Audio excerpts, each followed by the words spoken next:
Welcome to the Prospectors Radio Show, the talk show for our community. Please welcome Rich Cooley, Indiana Gold Hunter Dennis Dayton, Kathleen Biffle, and your host, Tim Grimes. All right, everybody, welcome back to another edition of Prospector Radio. I'm your host, Tim Grimes, and I got a little surprise for you all tonight. I'm a little bit under the weather, so my good friend, producer, Shad Biffle, is going to host the show for you all tonight. So I hope you enjoy it. I know I will. I'll be here, sitting back in the wings, playing the commercials, but Shad's going to host it. So, Shad, take it away, brother. All right, Tim, you get feeling better, buddy. Thank you, sir. So, we appreciate it and wish you all the best. Thanks, but buddy. It's a beautiful Sunday night, and right next to me, of course, I got Kathleen. So how are you tonight? Oh, I'm starting out first? Okay. I'm doing great. So what'd you do this weekend? You know what I did. Well, tell everybody. We went prospecting. That's it, huh? Yeah, found some good gold. Cool. Any big plans for this week? Just working. The kids start school, so not really much in the way of anything else. Yeah. Are you heading out got next this weekend weekend? in? Are you going out next weekend, Kathleen, or? No, we're gonna just stay close to home. Oh, okay. But I've got a couple other trips I got to get out of the way. Then we got a lot of gold to clean up still. Yeah, we do. Got a lot of comments to run through and separate out the good stuff. Awesome. Well, cool. Well, thanks for being here, Kathleen. Yep. Next, of course, we got Rich Cooley all the way back from his little vacation he took. How you doing, Rich? Hello. I'm here. Yeah. Oh, it's awesome. We're going to get into it when I give Cooleys Corner, and I'll give you pretty much what happened and where I'm at right now. And this is basically going to be part one. And then next week, hopefully, I'll have Kylie Evans on. That'll be part two. And then when the other people start coming back, then we'll have them on one by one, and we'll just do Cooley's Corner for Idaho style, basically, or Idaho Adventures. Oh, that's cool. How was the weather out there, man? Oh, my God. I think the one day, the hottest day I was there, it was 111, and it was like 45 degrees at night. Holy cow. And the water was stinking cold. Unbelievable. We'll get into that a little bit later, but oh man, it wore me out. I think every part of my body hurts. I know I talked to Kylie, he's sore too. He's still sore, and he's been back I think a week or two already, but he's still sore, and my hands hurt so bad I can't grip anything, and well, I'll get into a little bit of that later, but it was very interesting, and I love meeting Ken and seeing Lou and Robert, and it was awesome. Well, we're glad to have you back. Hasn't been the same without little Cooley running around on the show. And I hope to get. I got two more outings I'm gonna schedule to do this year, and that's of course the Gold Rush Days. I'm gonna be there, and I will be at the Crony Club outing down in North Carolina, and then I'm probably pretty much done for this year traveling. Well, you've been all over the place, so you and Dennis. Yeah, I have. I've actually been pretty much all over more this year than I've ever been. That's awesome, man. It was great. I loved it. Well, cool. We're glad to have you tonight. And, of course, last but not least, we have the Indiana Gold Hunter himself, Dennis Dayton. How are you, Dennis? Man, I'm doing really good. What'd you do? I went, got a hold of Dustin, and we went back out to that gravel pit. And I tell you what, when I was really paying attention as this time when I was going in, I was looking around, and I looked over to my right, and I went, heck, I didn't realize it before. I thought, hey, there's the old scales. You know, I guess where they used to, when they load up the trucks, they'd weigh them on the scales in their little office right there. And I looked over to the left, and I saw some pillars and some piles of sand, and I thought, wait a minute.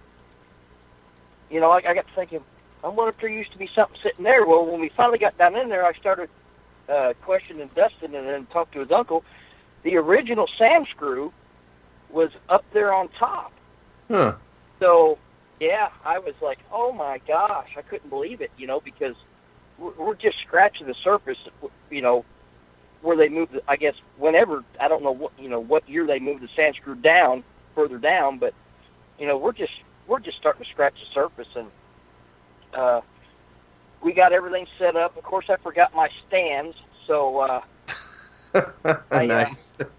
I had there was already a pile of rocks real close to one of the lakes, so it worked out really good. I had to, I borrowed John Lane's Mark High Banker since all my equipment's still in Ohio, and, it sit on the Go Cube stand, and it worked out pretty good. I got everything kind of running right, and it took a couple runs before I got the right pitch and right, moving rocks underneath it and everything, but we slayed it. I mean, the gold we got out of there was absolutely amazing. And are you still finding like the really fine gold, or are you getting bigger pieces? We're getting some bigger pieces now. No kidding! Wow. Along with a boatload of fine, it's unreal. And but we got he built like a little, I don't know, just like a wooden platform with sides on three sides of it. Just took a square piece of plywood. And his uncle brought down 3 buckets, 3 scoops of it, and it took pretty much, it was hot, so, I was taking frequent breaks. Being old and fat and out of shape, it kind of wore me down a little bit, but, and I brought a bunch of wood too, because I've been talking to Dustin, and there's all that equipment they have in there. It's supposed to be out by the end of December, so really we're kind of limited on what we can do in that strip mine until because the people that actually lease it off of Dustin's uncle, his uncle owns that land, but still they have a lease paid till the end of the year. So, but we got a bunch of wood set up, and I've talked to Dustin, and he's all in for it, and we're trying to get some stuff built, because we want to have an outing next year for disabled veterans. Oh, that's awesome. Yeah, so I'm getting all that lumber. Well, you guys seen the lumber that I can get. Oh yeah. I took a truckload of it out there, and we can get between now and next summer, before we do that, we can get some boxes built and have dirt down there, and have high bankers set up, and it's easy access, and so that's my main goal is I want to have some type of outing, 1 or 2 days for disabled veterans. And because Dustin's a combat veteran also, so awesome. But, have you been getting much feedback yet on those T-shirts for the Cronies Club outing, Dennis? I've got a couple more that sent me messages and sizes. So it's really cool. I think it'd be really, really cool. On our last day, we get like a group photo, and we're all Crony Club shirts, and I think even if they don't want a shirt, that's fine, but I think it'd be cool if we were all wearing our shirts. That'd be a cool pick, yeah. Yeah, I think it'd be awesome. But, only $20 too, and it goes towards next year's Crony Club outing out west, hopefully. Yep. So. Yep, but and hopefully and hopefully there's more to come, because I want to make I'm trying to work to get. Hopefully to, find something to help raise more money so we can go out west next year. So. Yeah, that'll be fun, but. I'm thinking and working. On it. Uh-oh. Don't hurt yourself, buddy. Yeah, I know. My ears start smoking when that happens, but. I think we still got 3 spots left, too, for the Cronies Club outing. Overall, with all the spots, we're up to, I think, close to, I think it was like 30 or so people total. Right. And 40 counting us, and of course our gracious Michael Myers, who's been helping organize this down there. So, but there's still room for 3 more spots there to camp on. So, reach out to Tim and us and let us know if you want in, and we'll get you signed up, because it's coming. We're just barely over a month away. and we'll be down And there. those shirts are really cool. Now, I mean, when does everybody need to have their get back to you by so they can get them made? I would say definitely by the end of this month, because I want to be able to get the order into Jay, and he can get them made and get them shipped to me like a week before I leave. So it's probably, I would say at least no later than like the first week of September, because that would give me 2 weeks. I could put the order in, Jay can get them made and get them shipped to me.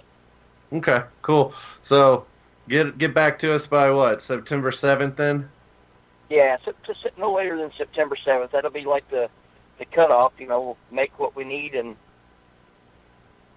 Awesome. they'll be shipped. So if you don't get it in by then, I mean, even if you're not going to the outing and someone wants a shirt, just send me some information. We'll figure out a way to get it to you or something. Awesome. Well, thank you for being here. What's your next big outing that you're going to? Mine is, I'm looking forward to it. I'm excited. California, baby.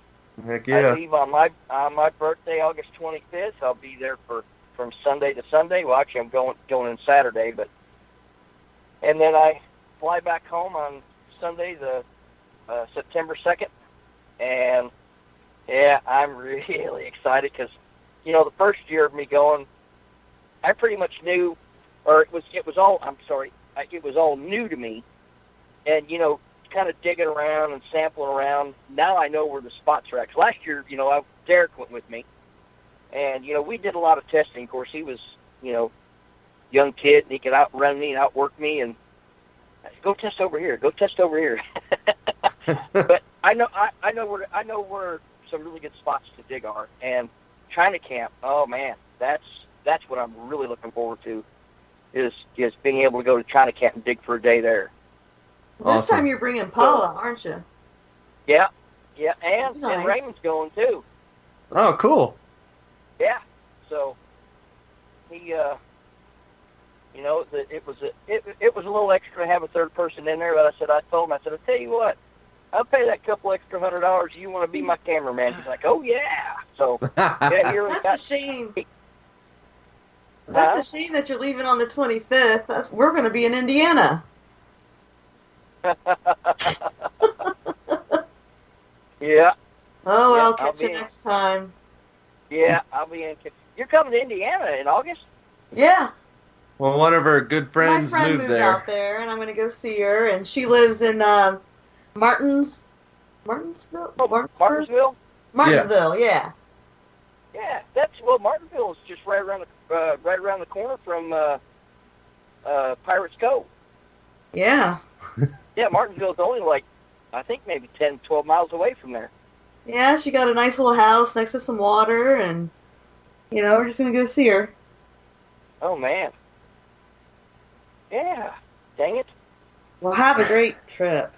Yeah, we'll Oh, definitely hear about it, I'm sure, and see your video, so that'll be awesome. Yeah, I tell you what, I got the video from last year on my GoPro, and I can't get that. You I don't still know how got to it on there? my YouTube.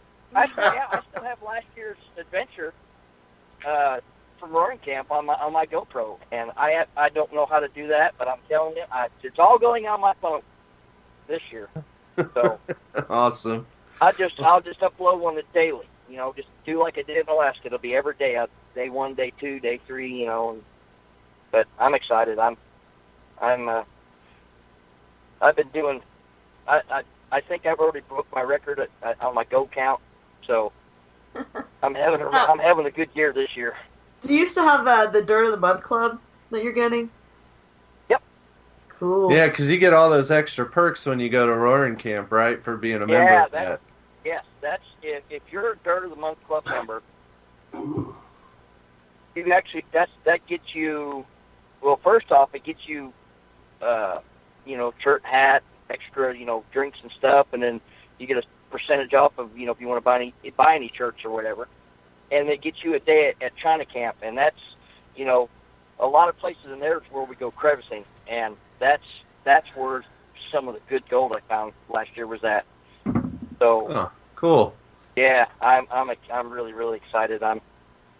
I get to talking about it. I'm like one of them little dogs. I get to want to tinkle a lot because I get so excited. So, Well, use your phone. Keep it simple this time so we can see video of it. oh, I will. But how are you doing, Chad? Oh, I'm doing good. I'm worn out, man. Kathleen and I, we worked our butts off this weekend. So, we got a lot of rain. What's that? You didn't get video of it, didn't you? Yeah, we got a lot of footage of it, and a lot of rain off and on. So that did it made the flood a water lot? rip. Mm-hmm. It didn't flood too much. It came up a little over about a foot, but it was just where we were working at. The water it narrowed down there, so water was really flowing through there fast. Oh, I bet. Was it muddy? Yeah, it was. The current was strong, and all day long I was pushing against it, so I was pretty. Oh man, that'll wear you down in a There hurry. was no visibility because it just the rain and everything. Yeah, the nicest day was today when we left. Yeah, that's That's the way it always seems to happen, doesn't it? Yeah. But it was a good time, and now getting back, we got a lot of stuff with the kids to get in order this week that they go back to school and all that good stuff. So we're looking ahead. We're excited for North Carolina for that outing, and we'll try to get out at least one or two more times before then. So Right. be a lot of I enjoy your guys' videos. I like them. Well, thank you, and we like yours. I mean, heck, that's Kathleen found you on YouTube. You're the first one. I mean, that's I miss hanging out with you guys on the weekend and dredging with and You gotta come back and get your stuff. I know we're holding it ransom in Ohio, so you come. I you know what? I keep saying that, and my goal is to get, because I'm off this Wednesday, Thursday, so I want to go there and just get everything. I want to get it back home. I bet, man. I don't know. It all depends. If I'm hoping. Ooh. I'm hoping Thursday would be the day that I'd want to go get everything. Well, get it. I plan on it. Well, I guess I'll do my precious metal prices right now. Looking at things, gold has, been doing ups and downs like crazy lately, but it did, I think, stayed flat from when we did it on Wednesday. I'm not sure, but it was closed at $1,212. Wow. So at least it didn't drop more, I guess. But silver, that also fell 12 cents to $15.29. Platinum went down $4 to $827. But now palladium's starting to rise by $5 to $905. So guess we'll see what happens this week. I've given up trying to figure it out. So Chad, I got faith in you, brother. Between you and Kathleen, what I call the brains of the operation, find out where the heck we can mine for that old elusive palladium. I think we need to go on an adventure, and we need to go try to mine some palladium. I think that'd be cool. What does palladium even look like? I don't know. I posted a picture once, I thought. It's like grayish, silverish looking. I don't know. We'd probably see it and think it's a rock and just throw it away. You know what, Chad? Let's plan on that. Let's plan on it next year. Maybe we can find out where maybe some of that stuff's located. We'll plan an adventure, or a 3 or 4 day trip or something. Take a vacation and let's go mine for some. Find this elusive palladium. Yeah. That'd be cool. I'm curious. I'd like to find it. I mean, it spikes like crazy. I mean, it got up to $1,100 and some earlier on this year. So. Well, I know we got platinum here. Yep. I know that. I think you even got someone who was out at Pirates Cove. I know I did. I didn't even know we got it. Looks like Michael Shelby wants to do the rhodium. I don't know if we can add that on GPS on the bottom there with the others to get the price on that. But what is it? Anyway. Rhodium? Yeah. I don't know, but it closed at $2,345. What? It's very expensive. We'll have to look at. I don't know. Maybe we want to forego the palladium and find us some rhodium. Yeah, check on that first. That's cool looking too. What is it? Rhodium. Oh wow, yeah. Looks like mercury almost. Huh. Man, cool. I'm in for that. It's worth more than gold. Holy cows. Well, awesome. Well, we'll do birthdays. I don't know. Can you sing it all, Dennis, or should we just read through the list? So I got my voice back. I mean, you know, I missed it, and I never laughed so hard when I heard someone else sing it, and I thought, man, not only can he not hold a tune, but Are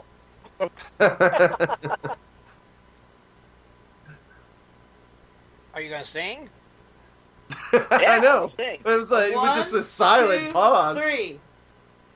Happy birthday to you. What are you, ventriloquist? Happy You sing and talk. birthday to you. Happy birthday to you. Happy birthday to you. Yay! You didn't know I could do that, did you? I know, that's talented. Well, we got to have a backup, you know.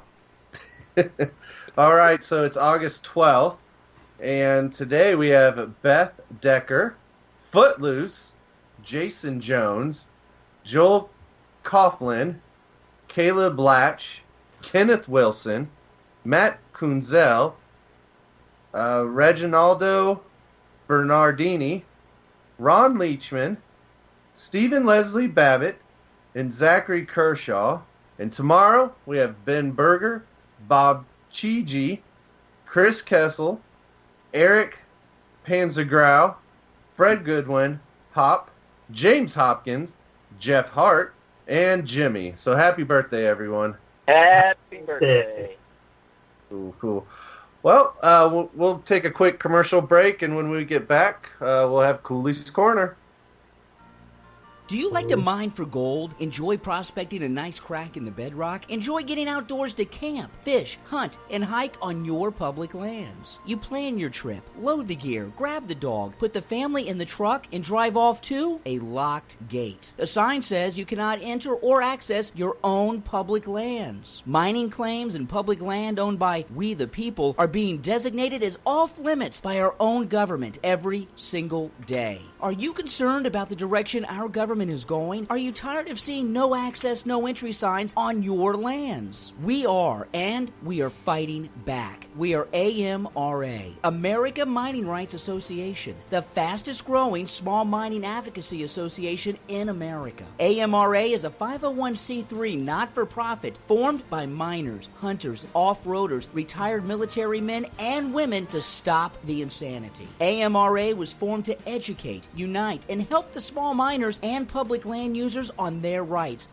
given to us by God. Do you want access to great mining claims? For a small tax-deductible donation to their Miners Legal Fund, your family gains access to proven excellent mining claims across America for an entire year. AMRA challenges the USFS, BLM, EPA, and the other agencies intent upon stopping you from enjoying your own lands. You are who pays these people's wages. It is time they listen to us. We need to unite. And that is what AMRA is doing. As you sit here right now, thousands of acres of public lands are being closed, locked, and blocked from use by you. Are you fed up yet? Join us. Get in on this fight and let's restore America to what our families fought and died for. Freedom. Just visit AmericanMiningRights.com. AmericanMiningRights.com. Also, check us out on Facebook at American Mining Rights Association. AmericanMiningRights.com.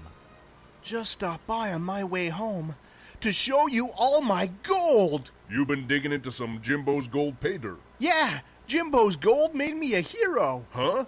Got an amazing idea and supplies on sale from Jimbo's website.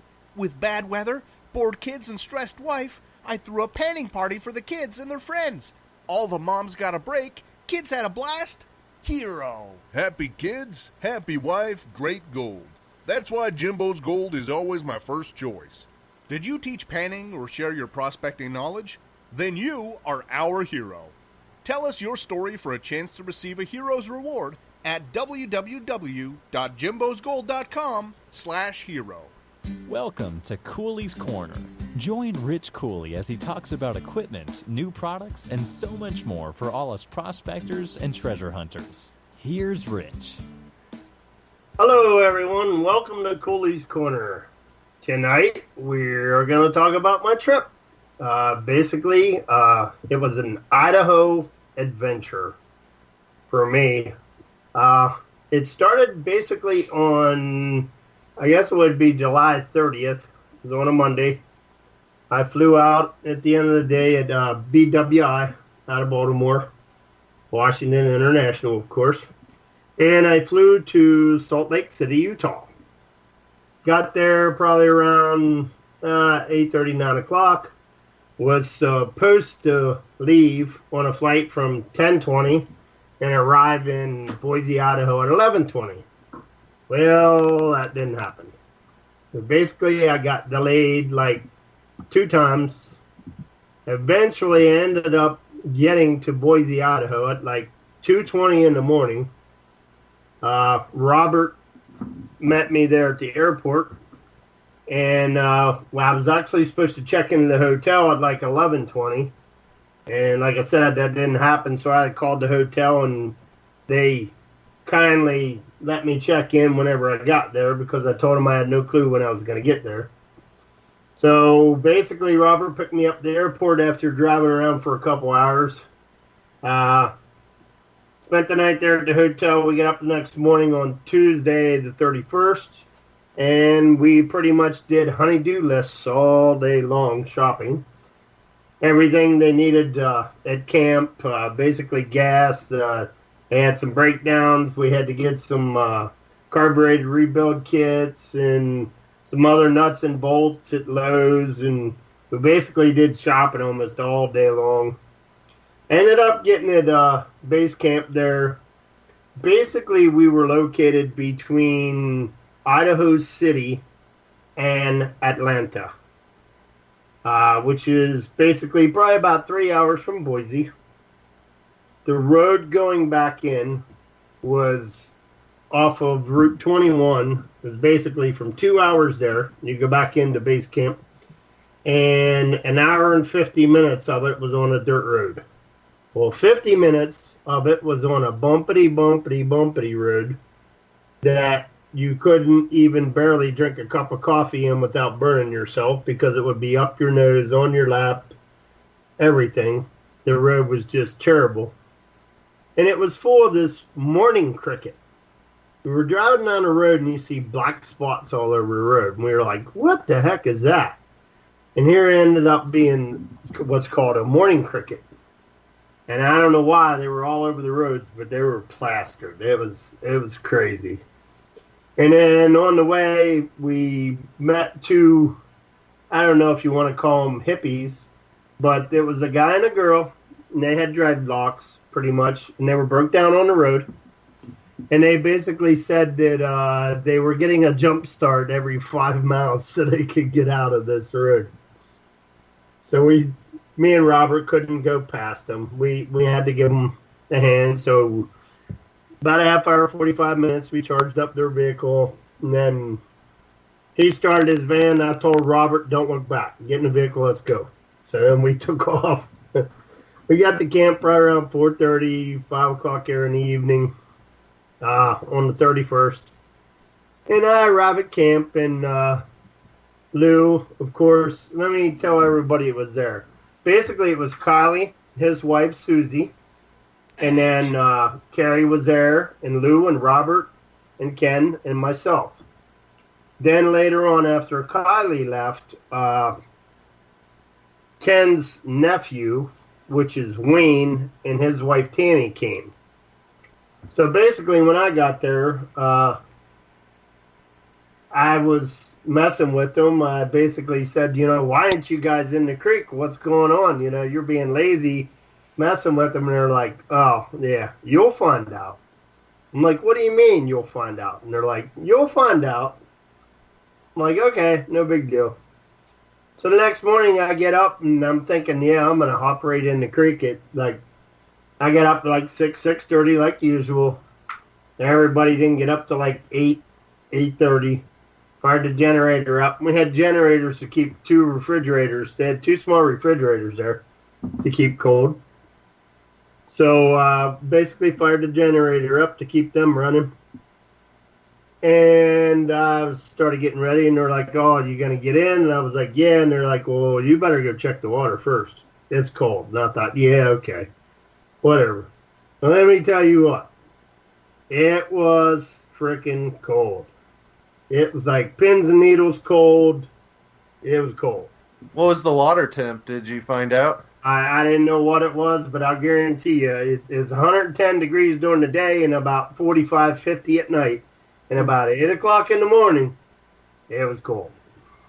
Man, so you went from the bumpity bump, burning yourself with coffee to extreme cold that morning, huh? It was freezing.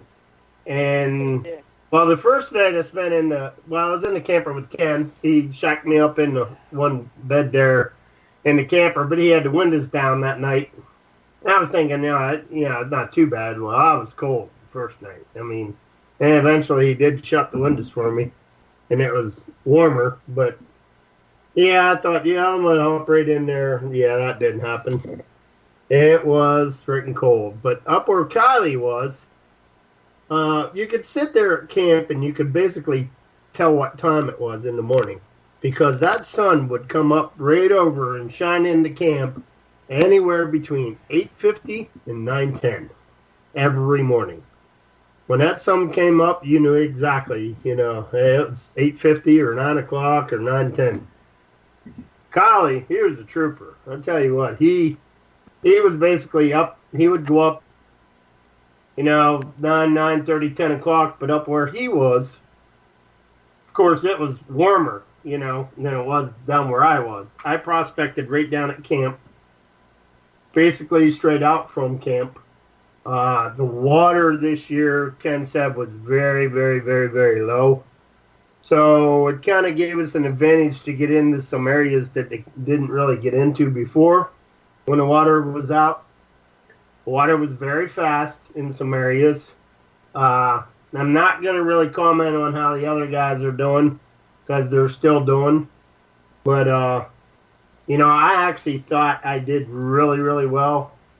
I had a vial that it was a half-ounce vial, or half-ounce vial, and I had pretty much almost half full, and it was only 3.25 grams. So, I mean, I went there as a goal being I wanted to get at least 10 grams. And I weighed one clean out, and it was like 0.75 grams or something. About 3/4 of a gram, and I thought, that's probably about an average. But I was only averaging probably less than half a gram each clean out, which I wanted on bedrock. So Ken basically set me up in a spot that they did really good before. They pulled a lot of ounces out of this area.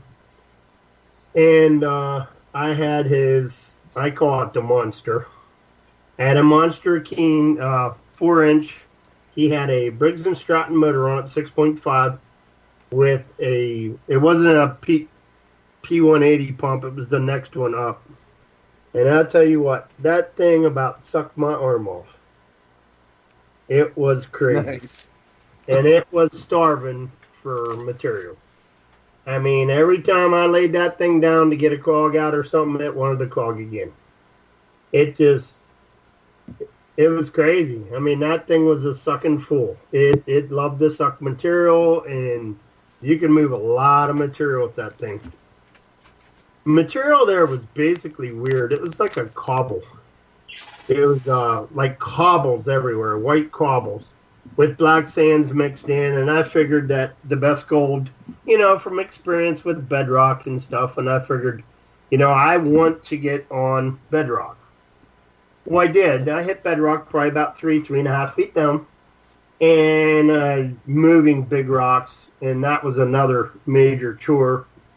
It wasn't very, I'd say, a lot of little rocks. I mean, these were round rocks, flat rocks. I mean, it was just big rocks. And when I post some pictures, you'll see what I'm talking about. They are freaking huge rocks. And around my hole, I'm picking these rocks up and setting kind of a wall up, not knowing really way I was going to go until Ken told me later on that I had to move half the wall. But, I mean, I hit bedrock, and I'm trying to maneuver these big rocks with big pry bars, and it just takes time. Well, back here in our normal area, we would run 3 to 4 times a day for cleanups. Yeah. Well, out there's no way. I mean, I think Kylie probably ran 3 times, maybe to one day. But there's no way the area that I was at that I barely got 2 runs in because the water just wouldn't come up to temperature until at least 12:30. And then around 4:30, you got every day a big windstorm or breeze would come through, and it would just chill you to the bones. So basically, while I was doing a clean out, I'd run for anywhere from 2.5 to 3.5 hours, and then start doing a clean out. I kind of had it made doing a clean out because I was close to camp, and we had a pump down there with a water hose, and I just ran the water hose on to wash mine out into a black masonry tub. So you run a dredge? You run a dredge, Rich? Yeah, it's hard to hear you, Dennis. Did you say did I run a dredge? Yeah, did you run a dredge?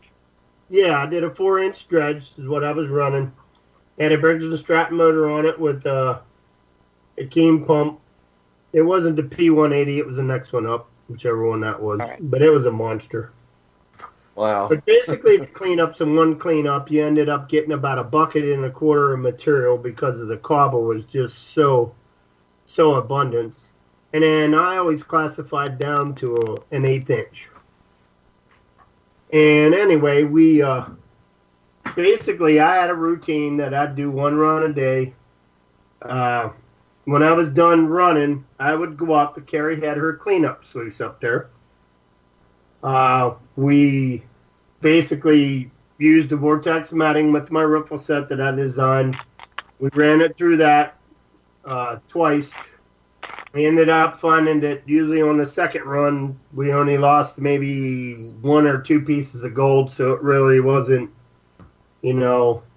effective to keep running it, but we did anyway, just to make sure we wasn't losing any. We did use the dream mat. I brought my dream mat from here, put it in it, did some testing. Of course, it did lose some gold too, just like the vortex after you do your first run. But of course, once you did your second run, then it would catch the material too, just like the vortex matting did. So either or, we basically established no matter which matting we used, we had to run it twice. Cool. So basically under the conditions that we were in. And another thing that I need to say, I never knew this until I actually seen it. When I was pouring my material into the bucket, I seen gold floating, and I questioned it. And Lou was saying, "Yeah, that's the pine oil." And I'm like, "What?" There's pine trees everywhere. And with that being said, the pine oil was in the water and in the soil. Oh, wow. Any kind of water that you used up there had pine oil in it. And that made it very difficult in doing cleanouts, which would make the gold float. We were using Dawn dishwashing liquid we were using, and it did help some, but that gold would still float. I mean, if you didn't constantly put it in each clean out to have bubbles all over, it would float. And when you were panning material out, 1 minute the gold was sitting on the bottom, and the next minute you shake the pan, and boom, it was floating again. It was just so hard to keep that gold from not floating, even though we had soap in there. So that was another thing that, that was really major, because we wanted to make sure that we wasn't losing any gold. But, I mean, all in all, I'm happy. Like I said, I went there with the gold 10 grams. I ended up getting 3.25 grams. I actually have material on the way that Lou sent me. Every day, I had a routine. When I got done, I would go on the cleanup sluice, run my material 2 times, and then I would pan it out. And what I did was I took a scoop and got about 2 tablespoons of material in my pan, and I worked that material. And I worked it at least 3 times, worked it one way, flipped it around, worked it again, worked it around again. And then when I felt it was pretty good, I would dump it into a tray. And then when I was done with that clean out, I basically set it out in the sun the next morning, and it dried all day. And I basically did that every day. So I actually only prospected probably about 8 days, because some of the time we had to move some of the dredges, so that took a while. Ken's claim is a pretty big area. Some of the areas that you go up to, there's a steep bank. So we had to basically haul it up in the back of the pickup truck or on a trailer, and then drag it down the steep bank and down into the river. Now, that being said, a lot of the river didn't have water in it. So you had to go across rocks, and it made it very challenging to get down into the place. Next week, I'm going to have Kylie Evans on. Hopefully, he'll join me on the show. He's a little shy, but I'm sure we can get him on and talk about his adventure. But there was other stuff that happened later on, a lot of joking around and fun we had. I basically cooked breakfast every morning. Kylie and his wife, they basically had their own. But as for the crew, I cooked breakfast every morning. And then Lou and Robert pitched in and did most of it. But Terry did also make some supper. But Lou had this thing called a dump cake. D-U-M-P cake. Did you guys ever hear of it? Not in that way, no. What's no, in I've it? never heard of that. Oh, it was awesome.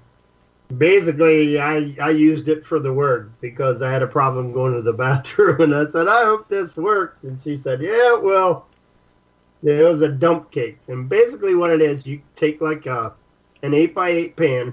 This was the other thing.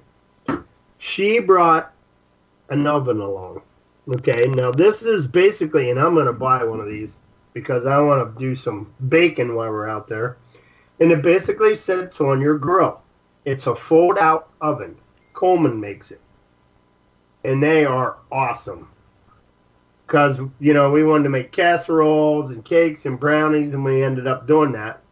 And she just figured she'd try to do this. So I set it up for her, and we just turned the burner on, heated it up to 350 degrees, and basically made this dump cake. Now, the dump cake, you can basically use any kind of fruit cocktail. You can use apples, peaches, pears, and you put that in a little 8x8 pan, lube it up first, just dump that in, and you take what's called a Jiffy, it's a brand, cake mix.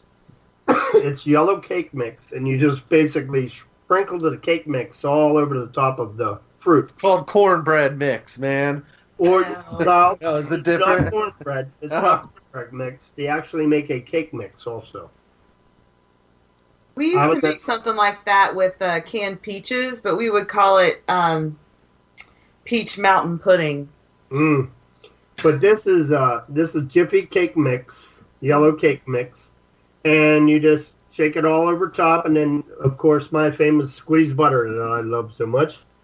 You take that and you squeeze it all over top of it, and then you put it in the oven, bake it for, 30, 35 minutes so it's nice and golden brown, and it was a nice hot dessert. So, like every meal, we had hot dessert in the evening. Oh, that's cool. So that oven though, did you say you set it on on the grill itself, on the or burner. does it have its own burner and everything inside the oven? No, you set it on the burner. So okay, so like It's a metal box it's a metal box with a door on it. Uh-huh. And it has a temperature right on the front, and you just do like a regular griddle, but it's in a box, and there's a lid or a handle on top where you remove it off of it and remove it back on. It's pretty awesome. Yeah, that's cool. I think it's called a Coleman oven or something. Wow. But yeah, definitely that's going to be one of my purchases.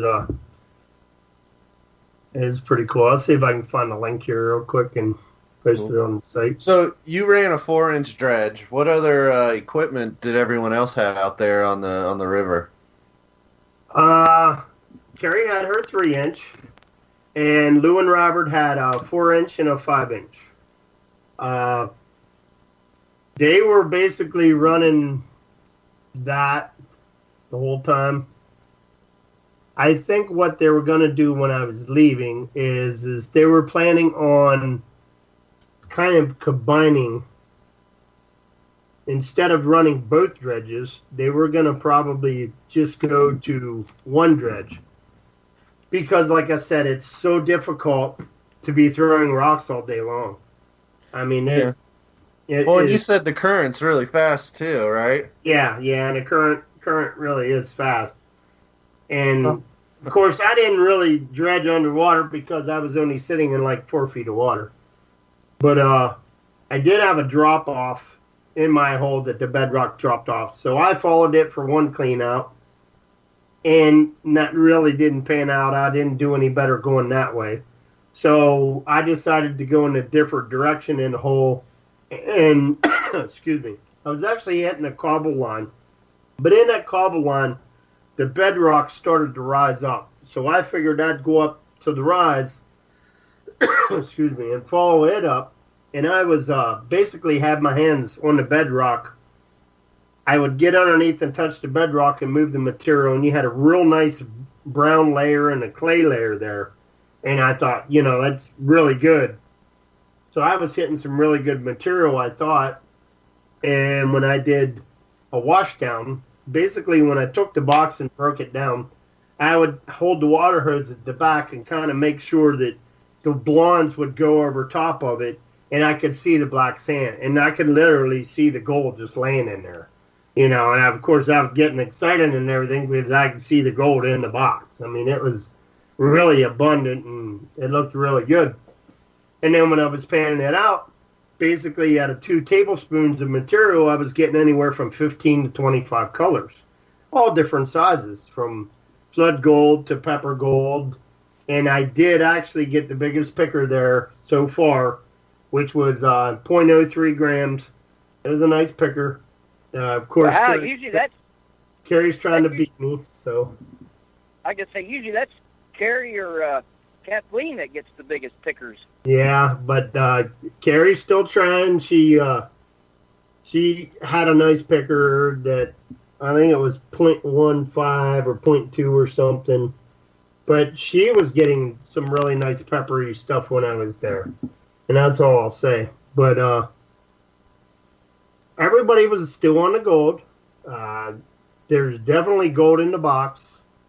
And I actually thought I had 6 or 7 grams when I, before I even weighed it, because Robert and Lou, of course, they know by looking at gold pretty much by weight. And we was figuring it was be at least 6 to 7 grams, but, when we weighed it out, it was only 3.25, which I was happy with, because any gold's better than no gold at all. And I'm hoping, hopefully, Collie will get his done here soon so we can see what he got. But, like I said, I still got my material on the way, and hopefully I'll get a little bit more gold out of it. I'm not really expecting too much because I usually pan pretty good. So I don't think there's really going to be too much there, but I'm hoping there is. Mistakes happen, and gold does float a lot there, but it was an adventure, and On my way home, I ended up getting a layover there too, about a 3-hour layover. So I didn't get home till like 3 o'clock in the morning there on Saturday morning. So it was a late evening. Well, I guess here's the question for you, Rich. Would you go back to Idaho? Definitely. Definitely. But I'll tell you one thing. I would be in better shape than I did this time. Because I was totally out of shape. I mean, I was dragging. I mean, I was literally dragging. Those guys were right. They were like, yeah, you'll find out. Well, I found out the hard way, let me tell you. Well, are you at a higher elevation there, too? Yes, yeah, sure. That's a big thing. Also, so that has something to do with it. But it was just like everything kicked your butt. No matter what you did, you got your butt kicked. Well, that's because you're at a higher elevation than you're used to. You didn't acclimate to it. Yeah, you needed a full 2-3 weeks. Even those guys were dragging. You know, I mean, they were dragging too, because it's just brutal. But they only got there like maybe 2 days before I did, 2 or 3 days. They arrived on a Friday, and I got there basically Tuesday. So they were still basically trying to get acclimated to everything. Of course, just got done setting up camp and getting the dredges in. Then they had a couple dredge issues, which I'll let them cover that. But had some issues with their equipment we had to get parts for. But it was definitely an adventure, and I'd do it again. You know, I'd just be a little bit more prepared the next time, healthy-wise, because it kicked my butt. I'm still hurting. I mean, the one morning I made breakfast and I made toast, and Carrie said she'd like some raspberry jam. So I grabbed the bottle and went over and started to, I could not even squeeze the bottle of jam. You believe that? Oh, wow. I tried and tried. I tried like 3 times, and I said, screw it. Here, Carrie, do it yourself. And she started laughing. I could not squeeze that bottle of jam. It was unreal. My hands hurt so bad from throwing rocks and just activity. I mean, these rocks were freaking huge. You had to try to move them out of the way to keep going. And we attempted to move 2 rocks out of the hole with the come along, chain, all that, you know. And we did get 2 of them out with Ken's pickup truck. We ended up dragging them out. But then we ended up getting another come along, and we had to move the rocks out of the way because I was dredging in that direction. And that was just a feat to do that. You know, you spend an hour and a half just to move 1 rock. And it was, wow. It's crazy, you know. So a lot of the time was basically being spent moving rocks, moving dredges, you know, getting everything set up. So I'm sure they're up and running now, and everything is probably doing a lot better than what it was when I was there.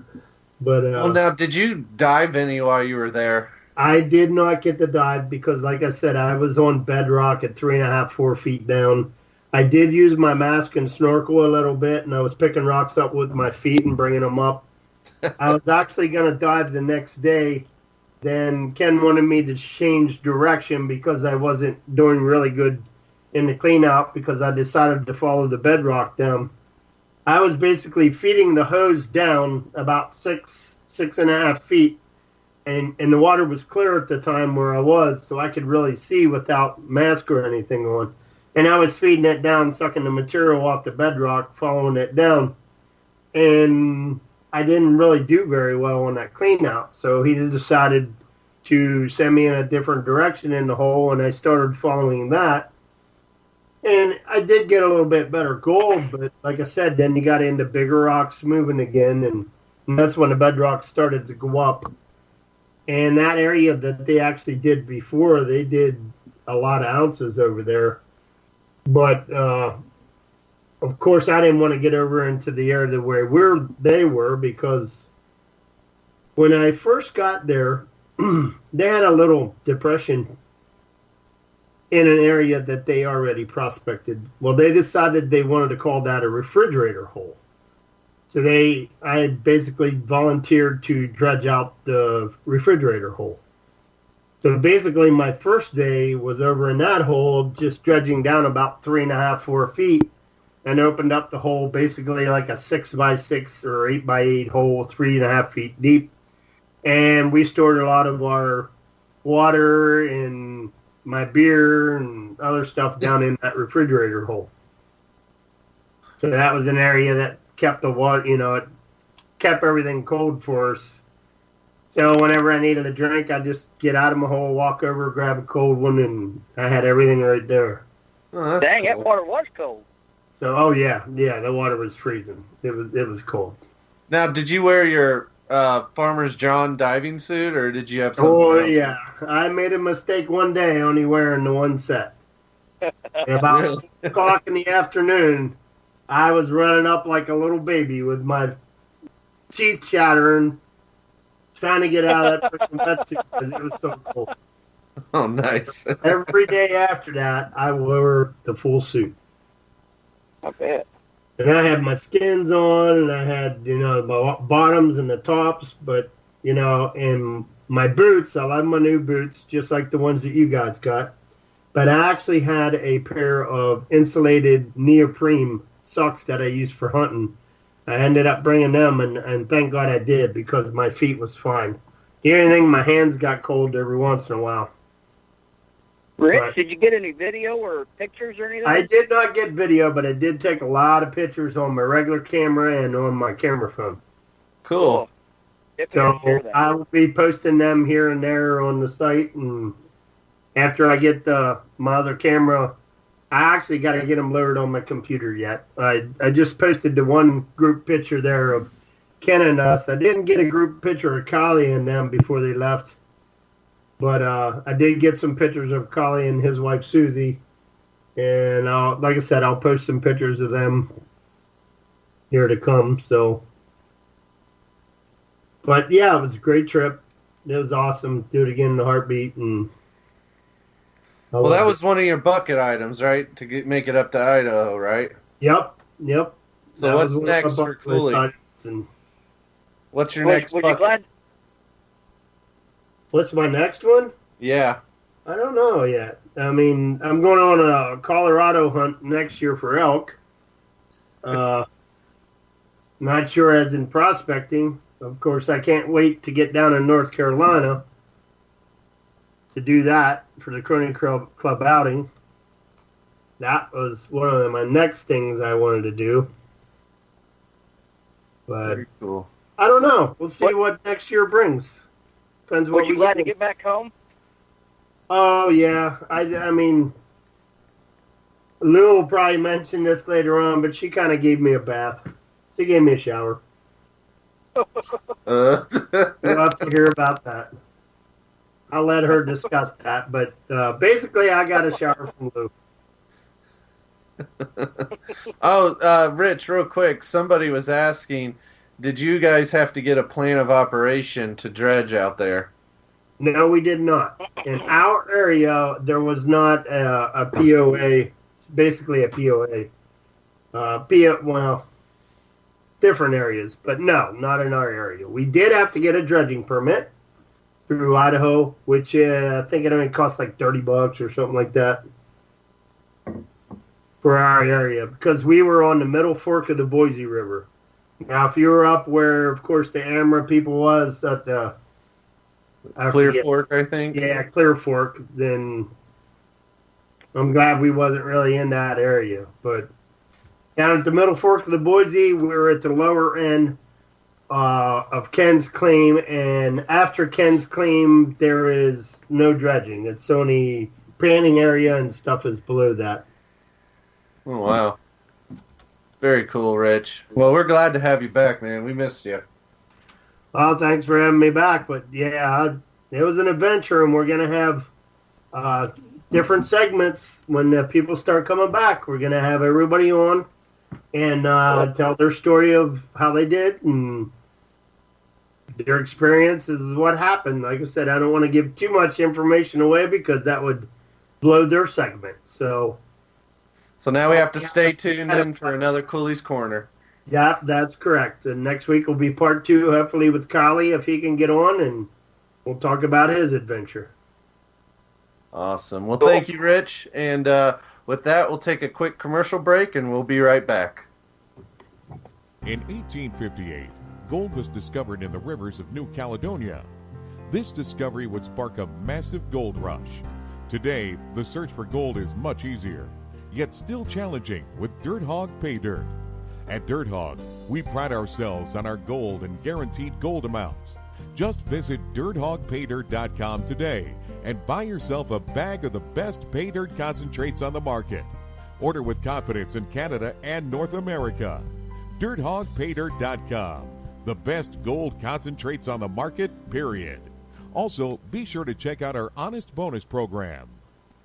If you're interested in gold prospecting or treasure hunting as a career, hobby, passion, or just something you're interested in getting into, you have to visit goldprospectorspace.com. At goldprospectorspace.com, you'll find forums, chats, videos, blogs, sections on dry washing, metal detecting, high banking, and so much more. At goldprospectorspace.com. There's a store, classifieds, and at goldprospectorspace.com every Sunday night at 7:30 Eastern Time. Tune in to Prospectors Radio, the talk show for gold prospectors and treasure hunters. GoldProspectorspace.com is a social network with thousands of members, and everything you need is at GoldProspectorspace.com. Sign up today and get connected to others who share your love of gold and gold prospecting. Let the treasure hunt begin at GoldProspectorspace.com. GoldProspectorspace.com.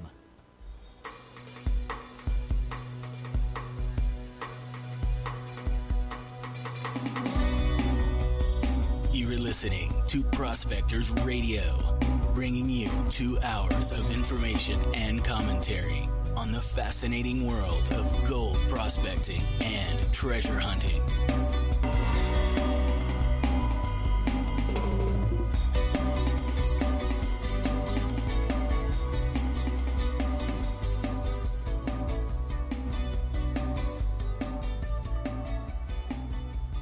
All right, everyone, we are back. And first, we want to quickly remind everybody on Gold Prospector Space that we have this month's monthly giveaway going on right now, and it's sponsored by our fellow crony and GPS member, Ray Russo.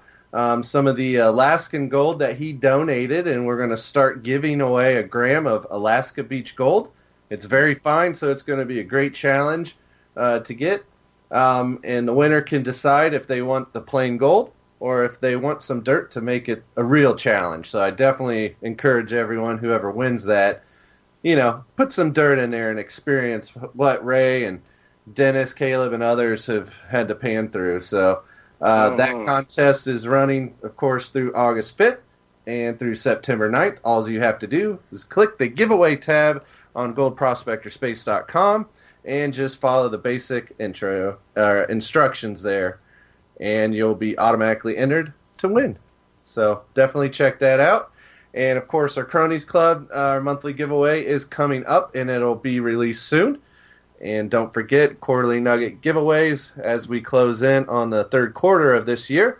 We'll be having a quarter nugget drawing for our patrons and also our Crony Club. So that's sponsored by Dirt Hog and was it Tommyknockers too. So definitely appreciate them for sponsoring those quarterly nugget giveaways. Absolutely. But yeah, and of course, as we talked about earlier, don't forget Cronies Club outing coming up. We'll be giving out more details to the people that have already signed up and registered as far as directions and a little bit more information that they'll need for that weekend. And of course, we have 3 spots still, so definitely want to get a hold of us. That's going to be so much fun. I mean, 3 spots left. I'm surprised they're not already gone. I would say if you have any intentions of going, you don't want to miss this. It's going to be great. Yeah, and there is gold in the area. It's been checked out for us, and there's some good gold on that ground that we're going to get, and nobody's worked that ground. So, let's show everybody how the cronies prospect and have a great time at that outing. Mm-hmm. But is there anything else I'm missing?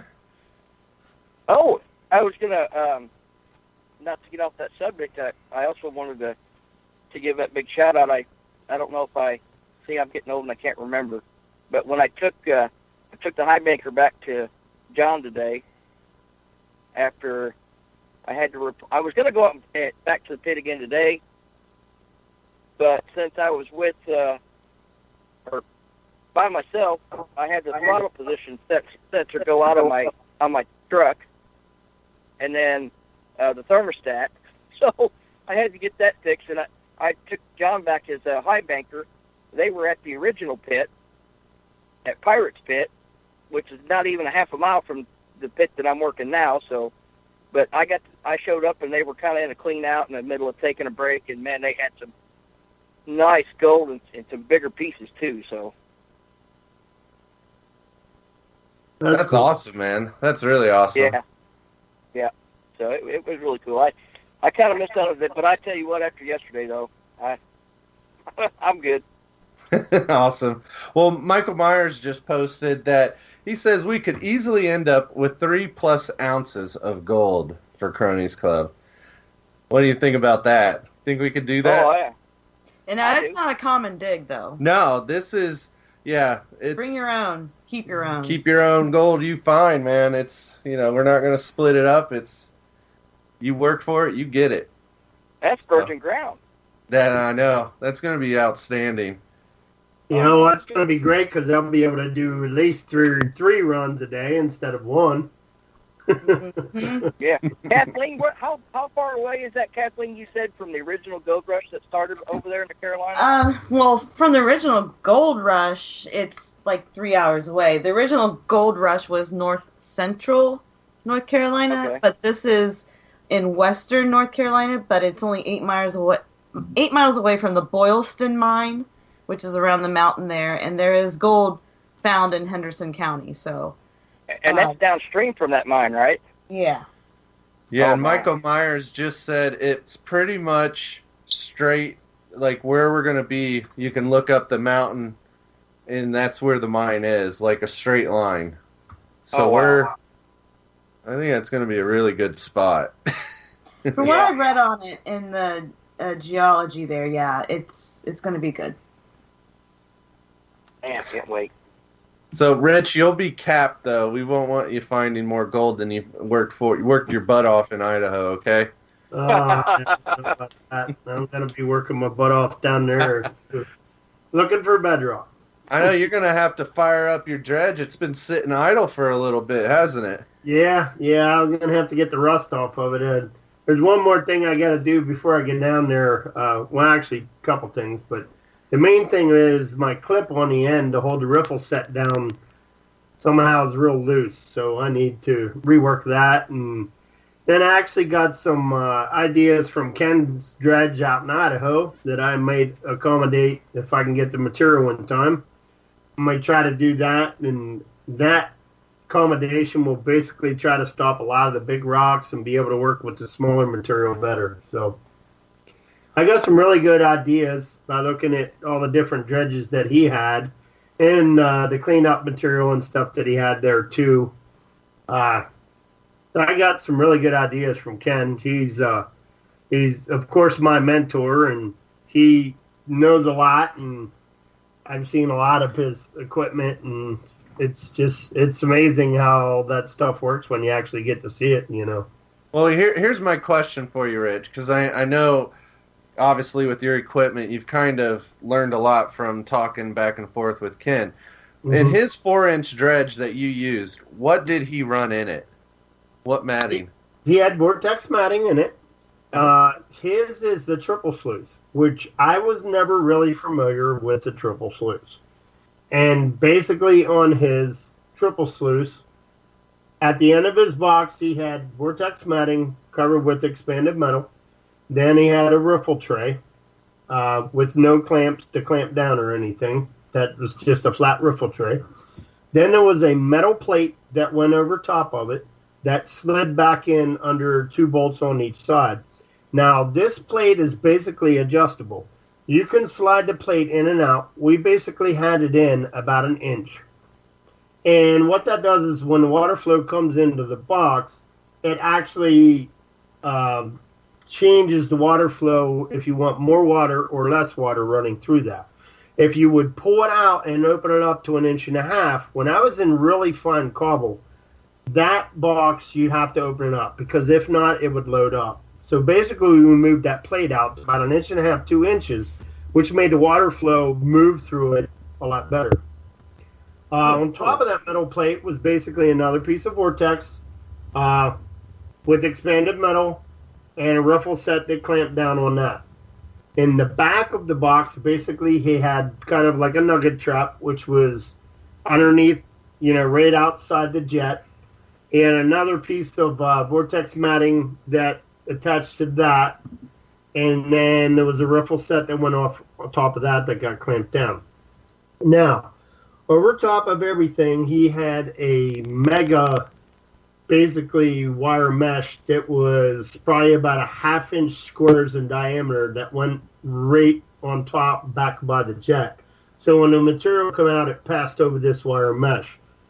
Then on the riffle set, there's 2 dogs, which is 2 pegs that stick out. Basically, he bent a piece of punch plate, which went over top of these 2 dogs, and it covered the majority of the riffles in the box except for the last 4 riffles. Now, what this did was, when that material came out and the smaller stuff went down into the big mesh, any of the other material would go over top of this punch plate, and it would dissipate down through the levels. It would get down to the bottom level, or it would stay on the top of the level, depending on what size the material was. So that basically alleviated a lot of the rocks from hanging up in the riffles. So you could actually get the good bearing gold material.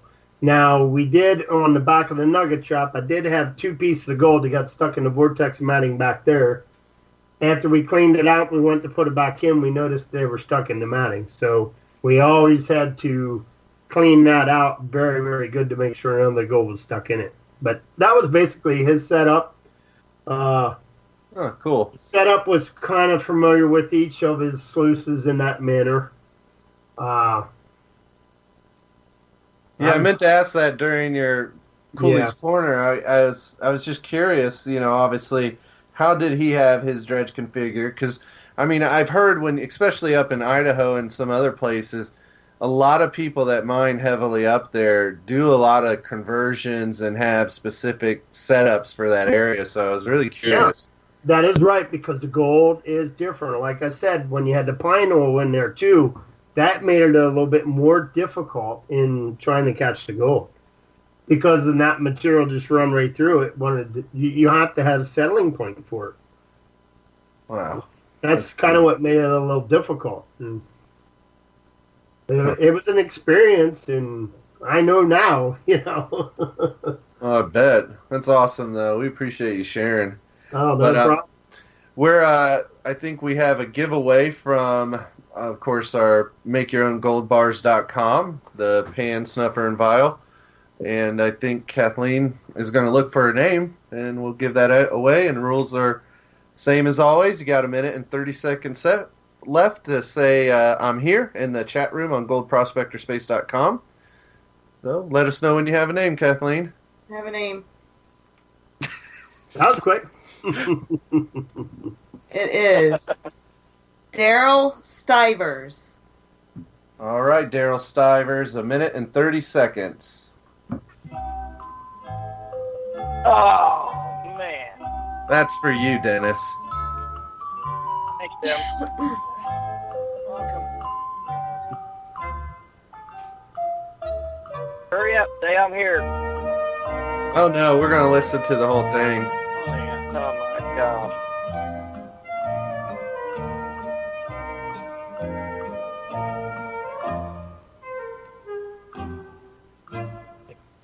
Come on, Daryl, are you here? I don't know. We kind of need to keep playing it in a loop over and over for that whole minute and 30 seconds. Oh. Yeah. Oh, thanks, Tim. Thanks, Chad, for saying that. Oh, you're welcome. We know Tim's listening. We need to put a smile on his face, even though he's not feeling well. Oh, my gosh.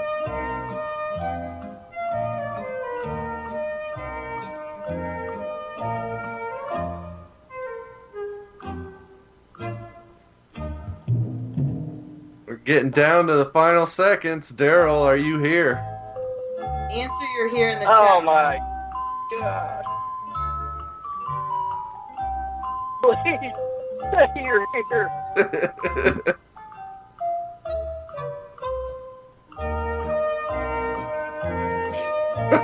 Now I'm gonna have nightmares. I think I'm going to give him a little bit longer until we finish the song.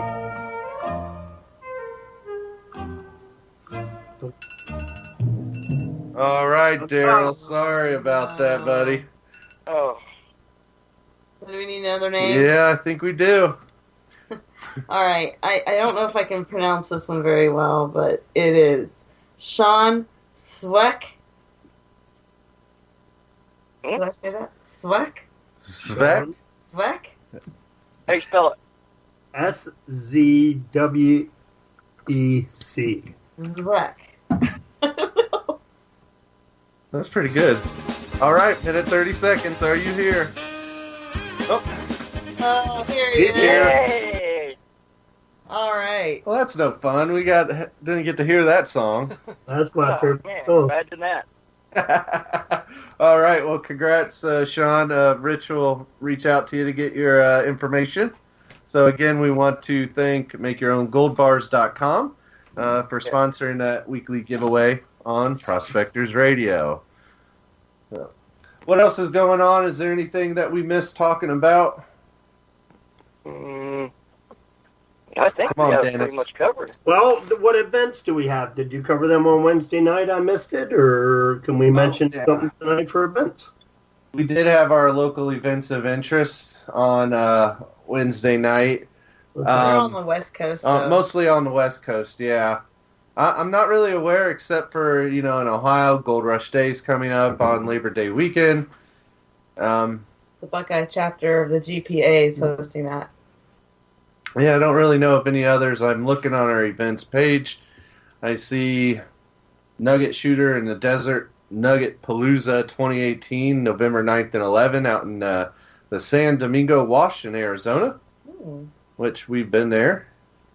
And then, of course, we have the AMRA 4th Annual Fundraising Dinner in Merced, California on December 1st from 5 p.m. to 10:30 p.m. at Merced County Fairgrounds. And you can learn more about it by clicking down at the bottom left-hand page of the homepage on the events information there to get all the details. And, of course, feel free, if you are part of a club or have an outing and you'd like to announce it, go ahead and add an event there so that way we can share and let everybody know and keep this community growing.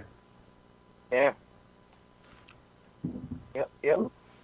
Still waiting on Sean. I side chatted you there, Sean. So look to the left of the screen there and look for my message.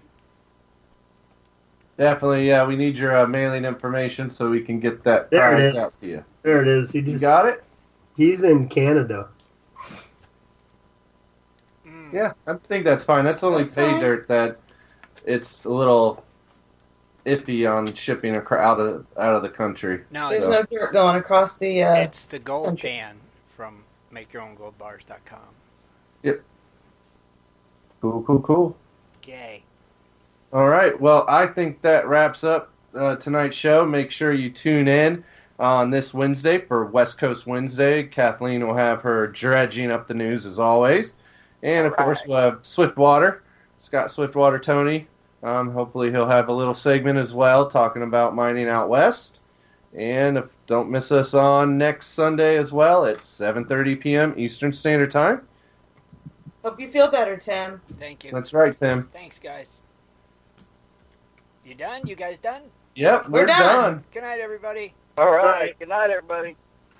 Be sure to tune in next Sunday at 7:30 for another great show. For updates and more info, please go to www.prospectorsradio.com.